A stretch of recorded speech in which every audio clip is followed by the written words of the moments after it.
In this video, I'm going to be comparing the brand new MS3V1 to the Gan11 M Pro. Even though they look very similar on the outside, trust me, they're very different, and either of them could be better for you than the other one is. So first of all, we're going to go over each of their unboxing experiences. Let's start with the MS3V1. So before you even open the box, you get a cube stand and a bag with the package. So getting into the actual cube, it comes in a nice premium box, and it also comes with this nice credit card material card, which doesn't serve any actual purpose, but it looks pretty nice. Then there are a couple accessories.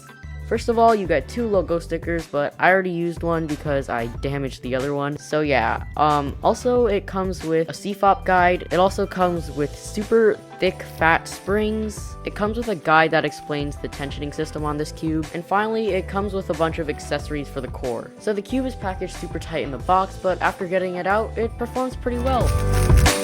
Now let's move on to the Gan11 M Pro. So the first thing you get when you open up that nice sleek box is that same credit card type thingy and also this useless tutorial thing. Alright, now let's get into the accessories. The first accessory you get is the famous GAN bag. Then you get a useless CFOP pamphlet that no one uses. Next you get a little tutorial for how to use the GES tensioning system. Next you get a bunch of accessories to tension the core and adjust the core magnets. And finally you get the world's tiniest screwdriver. Now that we got all the accessories out of the way, let's take a look at the actual cube. And yeah, honestly, I think that box alone is worth $65, but let's take a look at the turning. Out of the box, it turns very well. In the end, I think the winner of this category is the Gan11 M Pro. From the sleek design of the box to all the amazing accessories that comes with this cube, I think it's fair to say that the unboxing experience of the Gan11 is much more premium than the unboxing experience of the MS3V1. Anyway, the unboxing experience is definitely not the most important thing when choosing a cube, so let's move on to comparing the performance of these cubes, starting with corner cutting. Since the Gan11 won the last category, let's start off with this guy. It is a GAN cube, so corner cutting is effortless, 45 degrees, no problem. Even past it, smaller corner cuts feel super duper effortless, so great job. Anyway, I think we already knew that all GAN cubes have amazing corner cutting, but does the MS3V1 have good corner cutting as well? Well, let's see.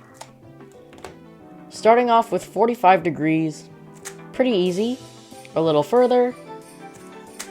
With a little bit of effort, we can get past 45 degrees, but honestly, I don't think that it's as effortless and smooth as the Gan11 M Pro. As you can hear, there is a very loud snap when corner cutting. Reverse corner cutting is a little bit better, but the Gan11 is way more effortless to corner cut, and I think that makes the feeling of the cube more smooth, and it makes the feeling of the MS3V1 a little bit more blocky. So I don't really think there's a real winner for this category, because if you like more blocky cubes like the GTS3, then the corner cutting of the MS3V1 is going to be a lot better for you. If you like smoother cubes, for example, other GAN cubes in the past, such as the XS and the X, you would definitely want to go with the Gan11. Okay, so now let's go to the next category in performance, magnets.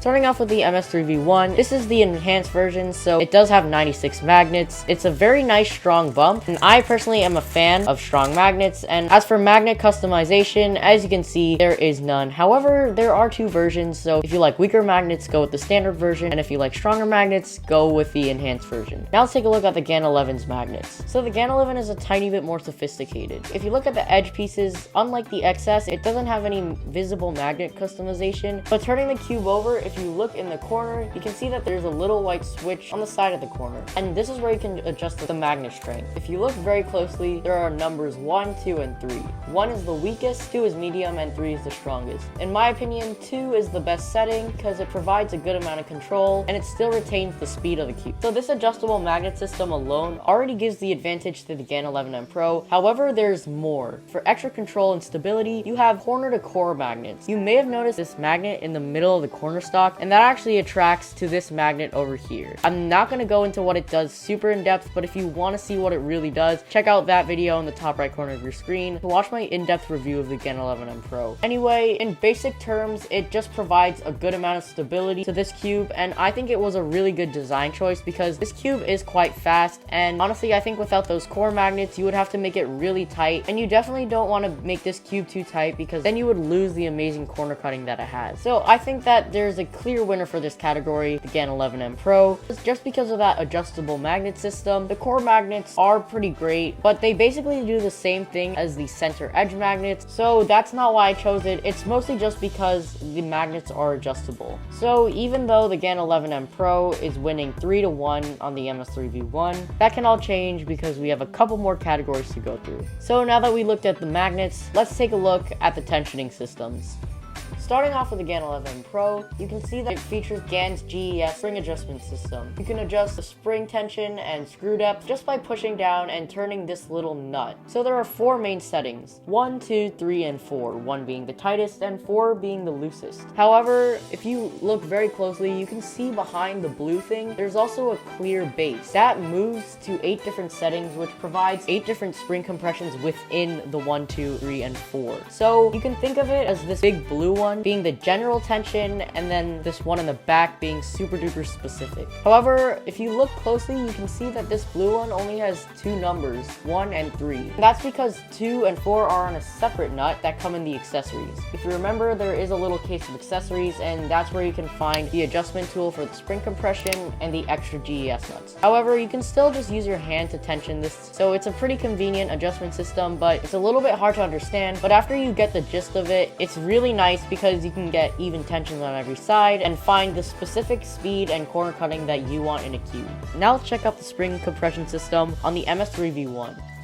So after taking off the center cap, you can see that there are 2 pieces to this compression system. 1 piece on the center and 1 piece on the outside. Normally they're both pink, but just because I thought it would look cooler, I decided to use the extra pieces that comes with this cube and combine the 2 colors. So I think it looks pretty cool, but leave your opinions down in the comments below. Anyway, that's not what matters. What really matters is the convenience of the spring compression system. And let me just tell you, it's really bad. So if you want to know what it's really like in depth, you can check out Cubics's video about it because they go in depth explaining why it's really bad, but let me just tell you the general idea. So unlike the Gan11 M Pro, which has 4 general tensions, this one has 2, A and B, and you can do that by pressing the center down and turning it clockwise or counterclockwise. A is tighter and B is weaker. However, to me they feel exactly the same, but that's not the only tensioning it has. It has this little ring on the outside, and whatever number on the inside this arrow that you can barely see is pointing to, then that's the spring compression it's going to be on. This thing just turns and clicks into place, so it's pretty easy to understand, but honestly it's super inconvenient and annoying to use. So the clear winner of this category again is the Gan11 M Pro. However, the MS3V1 still has a chance, and the only way to know which cube is actually better, we're just gonna do some solves. Now this category is gonna be worth 5 points,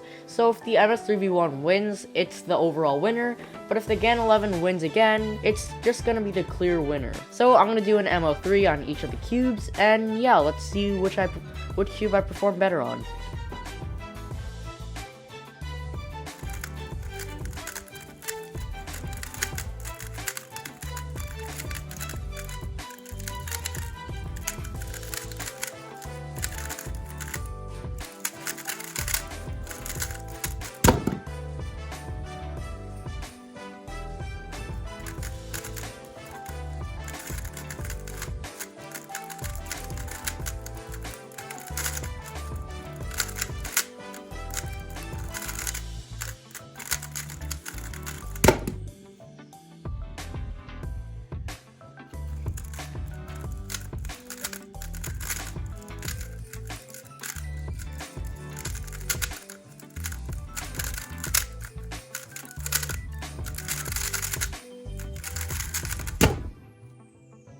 So for the MS3V1, I ended up averaging an okay 14.361. For reference, my normal average is mid to high 13s, and that's using my main, the Guhong V4. So honestly, considering that I had to look through the camera and solve, also not using my main, it's not horrible.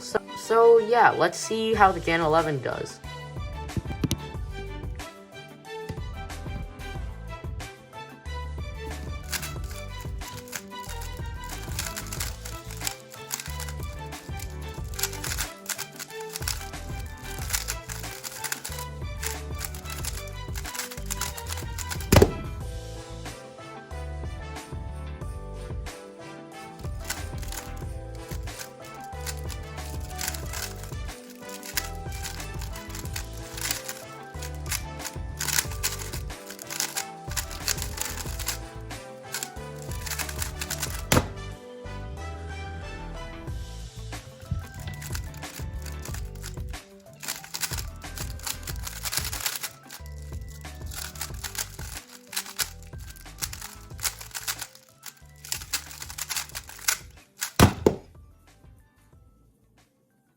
So in the end, with the Gan11, I averaged a pretty good 13.73. To be completely honest with you guys, I actually knew from the start that the Gan11 was gonna win because I had mained it for such a long time. I already knew that it was such a good performing cube and that the MS3V1 could never actually compete with it. Now, don't get what I'm saying wrong. The MS3V1 is a great cube, and if you like cubes like the GTS 3M, it could be really good for you. However, the Gan11 M Pro is just way more customizable and has just a nicer, softer feeling that I just enjoy a lot more. So thanks for watching. This has been Cubing for Fun, and I'll catch you in the next one.